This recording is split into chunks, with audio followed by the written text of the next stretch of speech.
All right, hey everybody. So I believe this is going to be episode 7, and we'll call this the focus will be on fillers, gestures, nonverbal communication, basically the things that are not vocabulary or grammar, which we normally focus on when we're learning a language. I'm going to throw intonation in there as well. So, why am I talking about this? Well, first, who am I? This podcast is really mostly for students who already know me, past or present. But my name is Chris Kowalczyk. I'm an ESL teacher, so English as a second language. I've been teaching English to non native speakers, which includes overseas, since about 2007. I got my start in Tokyo in 2007. Never really planned to make a career out of it. It was just an easy way to get a job in Japan. But I ended up loving it and spent about 6 years in Japan at a university mostly, which was a little bit more academic than what I do now. And so the majority of my teaching has been mostly to immigrants looking for more, I would say, daily life English. So just communication in the normal situations that you would encounter. Do have a large variety of goals in my classes and backgrounds and demographics, but generally the focus is on just English as a tool for communication, right? Which is what it is. I mean, language is a tool for communication. That's really all it is at the end of the day. Anything else? Yeah, I'm in the LA, Orange County area of Southern California in the US. And of course, all of my students are in the US, so this is mostly US focused. I do bring a lot of my experience, having lived in Japan for a long time, but also my mother's from Japan, so I spent every year there, every summer, every year there in the countryside, with my family in Japan, my relatives. And so I also understand the difficulties of living in another country. And, my Japanese was okay when I was a kid, but I did have to study to get to more of a, let's call it a fully functional level where I can go to the bank and talk to the police, talk to people at City Hall, talk to the doctors, and so on. So I did have to study for that. I studied in a school for a long time, various schools, classrooms. Did not enjoy it too much. So a lot of my learning was done, I guess you could say, through real life practice. Movies, conversations with people, observations, reading, things like that. So, anyway, that's kind of the background there. So, by the time of this recording, 2024, so I've been teaching for about 17 years, going on 18. Anyway, let's get to the topic here. So, I think it's a pretty cliche thing to say. Everyone should know that communication, of course, is not just words, right? That's what we tend to focus on when we're learning a language is words, grammar, things like that, right? And of course, that is language, but language, or I should say, communication is more than language, right? Communication can be you look at somebody a certain way and they understand that you're angry. You roll your eyes when you make eye contact. That means, oh my God, can you believe this, right? This is unbelievable. You raise your eyebrow, you raise one eyebrow. When you're looking at somebody, it could mean that you doubt that they're telling the truth or something is suspicious. A smile communicates happiness, usually, right? A grin can be innocent, like again, something is pleasurable, or I should say maybe you're happy, or a grin can also be something sinister, right? Your hands communicate so much, your body communicates so much, right? Your posture, the movements you make with your hand, the position of your head, are you leaning forward, are you leaning back, right? So I know that ESL is English as a second language. You are learning English, the language, right? But we also have to remember, of course, that communication is much more than language. Why do you think, everybody knows, but why do you think text messages can be problematic sometimes? Or even emails, right? Anything that's writing only. Well, because we don't hear your voice, we don't see your face, we don't see your body language. And a lot of things get lost in communication. There's misunderstandings. This happens all the time. Okay, I don't really need to go into detail because I'm sure it happens in every country in any language. So, Communication. If learning English is your goal and you just want to learn English, like vocabulary and grammar, that's perfectly fine. If you're interested in the cultural aspect, which is connected to language, of course, that's perfectly fine. But if your goal is effective communication, then you have to go beyond just vocabulary and grammar, of course, right? We're all adults. We know these things from experience. The question is, how do you do these things, right? I mean, there's no, there's no book. There's no textbook that's going to teach you all about this stuff in English, right? I mean, there might be, I should say, there might be a book like that. Actually, let me go back on that. I don't know. Maybe I should even look that up. You know what? I'm going to take notes right now. I'm going to see if I can find a book about this. You can maybe hear me writing down these notes. Find a book about this, I should say textbook, about this topic. Because actually, now that I think about it, when I was in Japan, I do remember seeing some books about like filler words and nonverbal communication and things like that. I'm not sure if that was for language learners or for native speakers of Japanese, like working in a company or just to help them with their social skills. So I lived in Japan a long time ago, so I'm not sure. Anyway, my point is, at least traditionally, you don't learn about these things too much, right? Or the conventional classroom or textbook is really not going to focus on these things. I mean, that doesn't mean that they have to focus on them, but we know that that's severely lacking. Okay, so fillers, right? So, well, like, all of those things are filler words, right? Every language has them. I had to learn them when I was learning Japanese. They kind of, some of them came naturally, of course, because I'd already, spoken Japanese, but I had to learn a lot more. I learned some in Chinese. I studied Chinese a little bit, so I learned a little bit. Every language has them, right? It's just normal. Is it necessary to use filler words? No, of course not. Does it help? Of course it does. What I notice a lot of times with ESL students or English learners, non-native speakers, is that when they're talking, there's a lot of pausing between words, which we often don't do in English or when we're speaking our native language, right? We put these fillers in between these words. Sometimes a filler has some meaning. Sometimes it doesn't have any meaning. It is literally just to fill that space, okay? So that's one thing, the fillers. How do you find these? Well, let's talk about that later. So what about gestures, right? Again, gestures are any kind of movements with your hands, and of course, these communicate information. And sometimes you're not even aware that you're communicating that information. It could be subconscious, right? But, we have things like you wave your hand to say hello. You point to your, I don't know. You point to your temple and you kind of circle it a little bit to show that somebody's crazy. You tap your wrist with your finger to say it's time, time to go, something like that. So, it's hard to do because obviously this is not a video. It's hard to demonstrate, but I think we know what those gestures are. And of course, they're different. Some of them are kind of universal across any culture that's the same meaning. And of course, many of them are unique to each culture or language or country or whatever. Do you learn those? Yeah, you learn some of them in a class. But generally, again, the focus is on vocab and grammar. Nonverbal communication in general, I believe that would include gestures, but you're also looking at posture. You can call it body language. Are you leaning forward? Are you leaning back? Are you leaning against your chair? Are you crossing your arms and so on? And again, these things can also differ across cultures, different countries. Even if it's the same language, different countries may have slightly different interpretations of nonverbal communication, body language, posture, and so on. What's appropriate in one country or culture may be inappropriate in another culture, such as crossing arms. Again, this is really hard to kind of demonstrate through only audio, but just kind of mentioning these things. I'm going to add intonation there. Again, you do learn intonation typically as part of a language course.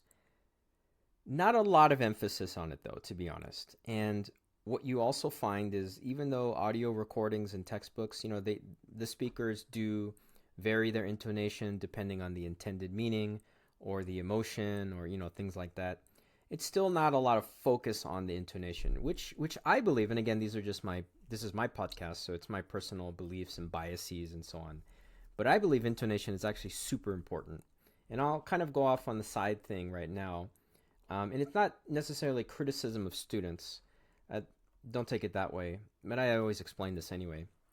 I do notice with a lot of, I don't want to say non-native speakers, but I want to say a lot of students who primarily use English in the classroom. I feel a lot of times there's a bit of a flat intonation. Now, that does not mean you must change your intonation a lot or the tone of your voice, but a lot of communication can be lost when there isn't that variation of intonation. I mean, just take the phrase "good morning," right? Good morning, good morning, good morning, good morning, good morning, good morning, good morning, good morning, right? So I don't know, what was that, 10 different ways to say good morning? Each one is, it's the same word. They're all greetings in a sense, but they all have a slightly different meaning or intention behind that or feeling. And all of these little things, and again, I want to say every language probably does this, but when it's your second language or you're not a native speaker, it may be hard to do. I have this theory, again, I've been teaching for a long time. I don't know if I should probably do more research actually, but my feeling is that we get so focused on the words and the grammar as a non-native speaker.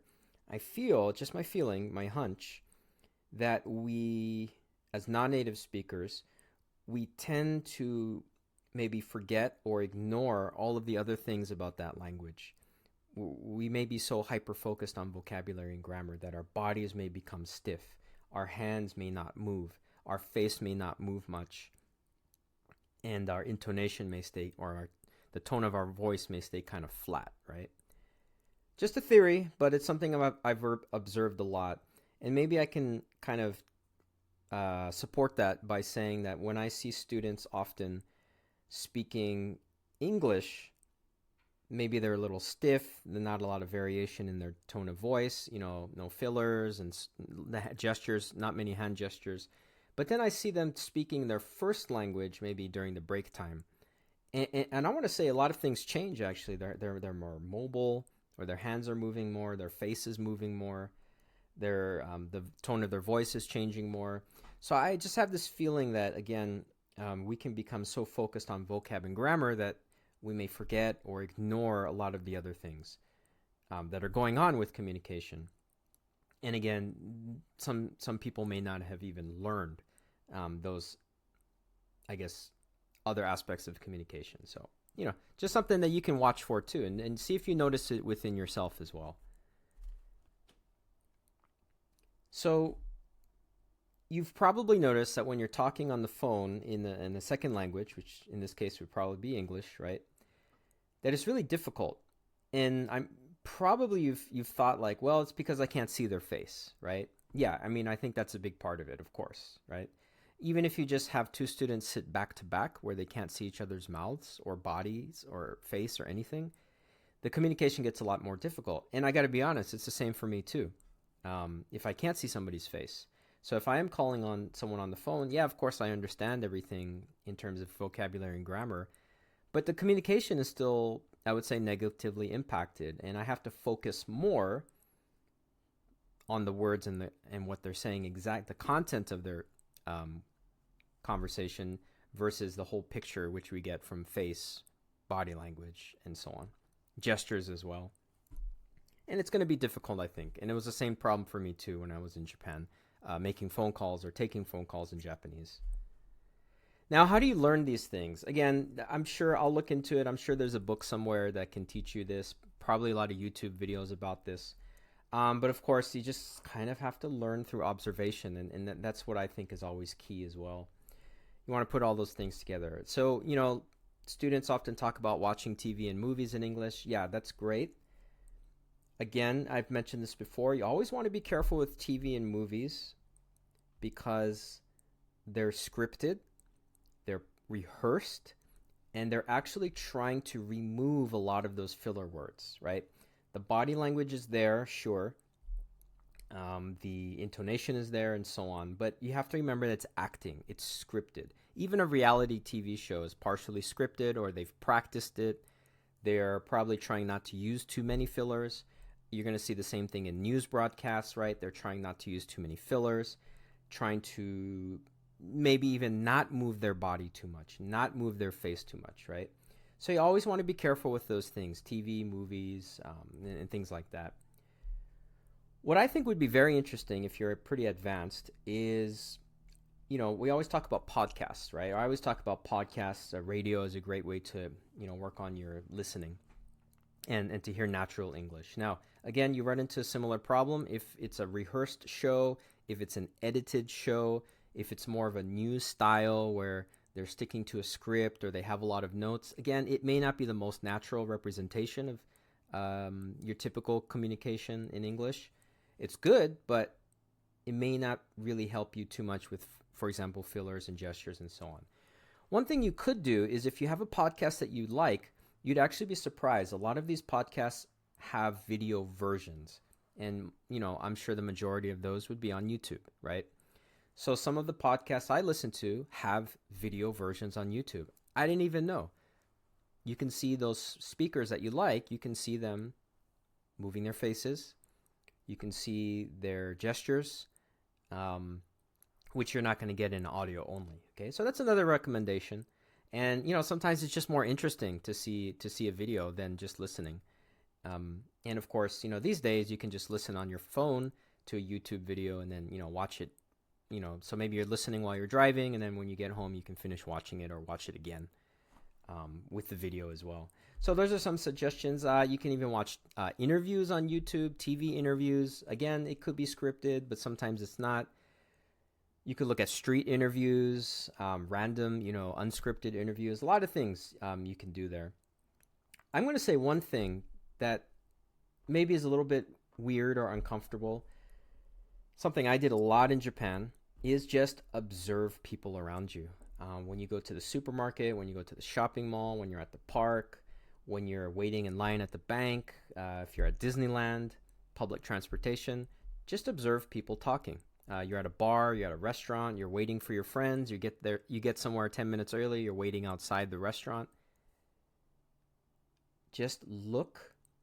Don't look too hard, but observe people as they're talking. What are they doing with their bodies? What are they doing with their hands? Are they leaning forward? What do their faces look like? You don't have to stare at them, of course. A lot of it can be listening as well. You're sitting at a bar, you're sitting in a cafe, just listening to the people around you. Okay, as I've said, I think from the very beginning, take your earphones out, stop looking at your phone, okay?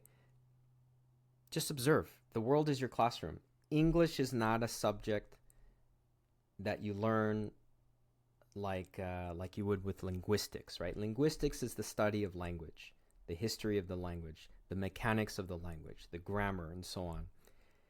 That's not why we're learning English, right? That may be part of it. You may have an actual interest in the language itself, but language is communication, or it's a part of communication.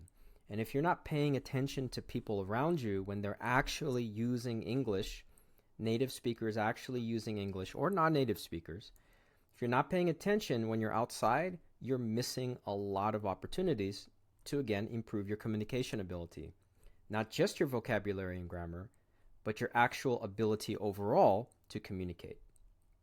Okay, I don't want that to sound too strict or too harsh, but that's what you got to do if you want to get to that next level. And I think if you are listening to this podcast, you're probably not completely satisfied with just classroom learning or just book learning or whatever you've been doing up to now, right? You're probably looking for something a little bit more, I don't want to say out of the box in the sense of like I'm giving you some kind of amazing, mind-blowing secret information. No, what I'm saying, a lot of people do this, right? But I know that's probably why you're also listening to this podcast, is to hear a very different perspective. As I mentioned, when I lived in Japan, and especially when you're taking public transportation and it's a much more crowded country. And of course I was in Tokyo, so it's very crowded. as opposed to a lot of places in LA and Orange County where sometimes there's not a lot of people. You're often in your car and so on. But when I was in public in Japan, oh man, I mean, a lot of times I was just observing people. Even if I was reading a book on the train, for example, I'm still catching conversations, overhearing conversations when I'm waiting in line for something, just kind of observing a little bit, just listening to people. And it was great. I thought it was really interesting, you know. I gotta also say I didn't have a smartphone back then. I lived in Japan quite a long time ago. Yeah, smartphones were available toward the end of my time in Japan. I didn't have one personally. Well, okay, I eventually got a smartphone, but it was not very good. I'll say it was kind of a it was not an iPhone or a Galaxy or anything. It was kind of a cheaper one, and I barely used it anyway. My point is, there's opportunities to learn and observe everywhere. Just depends on whether you want to take it. Now, what about my own experience in Japan with fillers and gestures and nonverbal communication and so on? So, like I said, I did a lot of observation. I watched a lot of TV, to be honest, comedy shows, game shows, movies, TV dramas, and so on. I did listen to a lot of podcasts, especially these two comedians, which I liked, or who I liked. I still like them. They're called Banana Man. And I just did that a lot.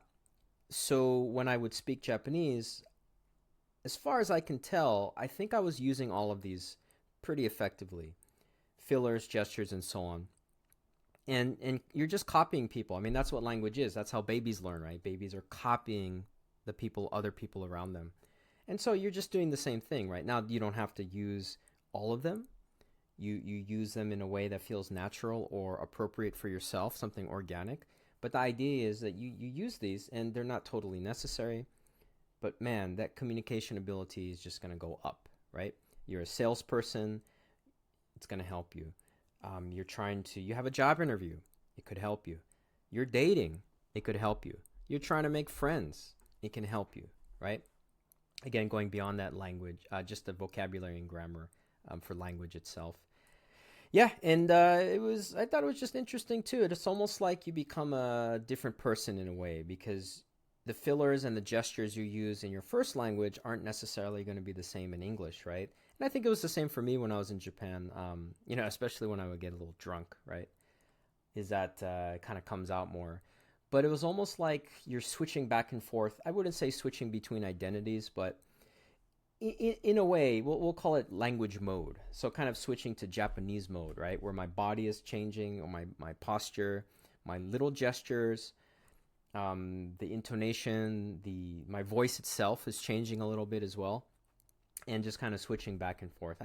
I found it very interesting just from kind of even just stepping outside myself and thinking about that. Again, these things are not necessary, but I think you're here because you want to hear something a little bit different. And did it help me in Japan? I mean, what do you mean by help, right? Did I feel more comfortable when I was talking to people in Japan because I felt like I was kind of doing something that they were doing as well? I guess so. Yeah. I guess it made me feel more like I was blending in, you could say, or not standing out so much. Because I did have a lot of coworkers. I worked at the university where there was it was pretty big, our department. So I'm going to say maybe 60 foreigners in our English department. So, a lot of people are speaking Japanese to various degrees of proficiency. But what you saw was a lot of people speaking Japanese, but using the same gestures as their first language or their home country, however you want to say it. A lot of the nonverbal communication they're still in that kind of English mode or American mode or British mode or Canadian mode or whatever you want to call it. And is that bad? Of course not. But it does stand out, and for some people, they want to blend in more. And it does help communication in a way because you're just not really thinking about it. If you're the Japanese person, you just kind of almost like you're just talking to another Japanese person. But again, these things are not necessary. And I know I'm half Japanese. Most people don't even know from the way I look that I'm half Japanese. And I did have a lot of situations where people thought I was actually born and raised in Japan. I'm not saying my Japanese is perfect, but I think not only my vocabulary and grammar were pretty good, I think a lot of it also came down to the way I spoke in terms of the whole package, right? Body language, fillers, gesture, a lot of fillers, right? And so on. So nonverbal communication. So I think that helped as well. Again, wasn't necessary at all. Okay, is there anything else? I talked about the why. Yeah, I just talked about that at the end. So I think that's about it. I'm gonna try to keep these under 30 minutes or less, just for my own sanity. I think I started out with an hour in the first few episodes, but let's keep this at 30 minutes or less. This wasn't the most exciting topic, to be honest. I think I got a little bored partway through this discussion, but I think it is also very interesting just from a intellectual standpoint or cultural or psychological and so on. So just something to think about. Hey, here comes my cat. What do you want? No, no, no. Oh, hold on. Yeah, he wanted to get on the table. I think he wants to look outside the window. I do have two cats and a dog, and actually, my cat, my older cat, and my dog, they actually live with me in Japan, and that's kind of a whole nother story. But yeah, that whole, what do you call it? The bringing them over to Japan, very strict policies or procedures over there. Oh no no no no! Oh, he almost stepped on the computer. Hey, buddy, hold on. I think he's hungry. But yeah, I had to do all that stuff in Japanese. And again, this was a time when smartphones and Google Translate that really wasn't available. So it really helped to have a pretty high level of Japanese. Again, it wasn't totally necessary. There were English translations available, but of course they're not as accurate. And a lot of the staff involved in these procedures were also not really English speakers. Man, this guy's getting really restless. Okay, hold on. Okay, we're almost done, buddy. His name is Yuki. That means snow in Japanese, and he used to be pure white, but he's gotten a little dirty over the years, so he's like, I would say 95% white at this point. Okay, I think that's a good time to end. If you do have any questions, if you're listening or watching on YouTube, you can always leave a question, a suggestion for a future topic or whatever. Anything's okay. Almost anything's okay. And then if you're just listening to audio only, definitely click on the check out the transcript. And I don't think I'm going to have any other links here. If I do find a textbook later, I'll put a link, but probably not. But yeah, just check out the show notes and definitely check out the transcript. It's, I would say, 98% accurate. So yeah, that's about it. Looking forward to the next conversation, I guess just with myself. I'm thinking of maybe doing a talk on AI for learning and communication. I've recently started using AI for just in the last month or so. I've been using AI for teaching, not during the classroom, but for my lesson preparation and creating materials and even checking homework and things like that. I have been using AI. So I thought maybe it would be good to share that with my students in the class, perhaps doing a few lessons or workshops. But also I think it would just be a good podcast topic in general. AI for learning and communication, because communication and learning are not exactly the same thing, right? Some people learn a lot of things, but they still can't apply them in actual communication context, communicative context, which I think a lot of you figured out when you first came to the United States or first started using English in real world situations, that you had studied so much, you thought you had learned a lot of English, but then when it comes to the actual communication, to apply that knowledge, I think in the beginning, which is normal, totally normal, everyone happens to everyone, including me, but that communication part was still difficult. So I'd like to talk about that. I think I'll probably do that for the next episode next week. And one more thing before we go regarding that topic is that I am planning to visit Japan again. I haven't been back for almost 6 years, so I am planning to visit. I've got my tickets. I do need to book the hotels. If you want to send me any money for the hotels, please Venmo me, okay? But I've been talking to my relatives online. Line, the app, texting app. So I have been using AI with them actually, and I told them I'm using AI as kind of like a joke, but I've been using AI because my Japanese is really not that good these days. I never use it. So I've been using AI to kind of help me express things, and of course, I read it and I say, well, this doesn't really feel natural, or that's not exactly what I want to say, but it kind of does help me just get some ideas, and then I can communicate them myself. So I think that'll be interesting as well. I'll be using AI to communicate with him before I go, because trying to organize or coordinate, when I'm going to visit them, and if we're going to do anything, things like that. And of course, when I go to Japan, I'll probably use some AI as well. Not during a conversation, maybe, but just to kind of help me prepare some phrases or some explanations. Maybe I want to talk about something, but I want to prepare a little bit beforehand, just some explanations. So yeah, I think that's about it. We're right at 30 minutes. So yeah, I'll looking forward to the next one.